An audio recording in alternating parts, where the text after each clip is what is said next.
எனக்கு ரொம்ப நிறைய முடி கொட்டுது. இது எப்படியாவது சரி பண்ணுன்னு சொல்லிட்டு யூடியூபையும், கூகுளையும் தேடுவீங்க. அங்க உங்க இன்ஃப்ளூயன்சர்ஸ் எல்லாரும் நான் பிஆர்பி போட்டேன், நெறைய முடி வளர்ந்ததுன்னு சொல்லிட்டு உங்களையும் இன்ஃப்ளூயன்ஸ் பண்ணுவாங்க.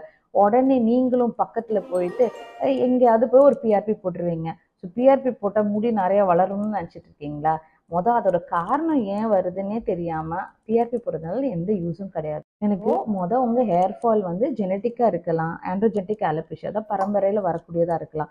இல்ல அப்படின்னா ஒரு நியூட்ரிஷனல் டெஃபிஷியன்சி, அதாவது இந்தியால ரொம்ப common iron deficiency anaemia. So இதனாலயும் முடி நிறைய கொட்டலாம். அதே மாதிரி தைராய்டு டிசீசஸ் இல்லைன்னா டயபெட்டிஸ் மெலிட்டஸ்லயும் முடி கொட்டலாம்.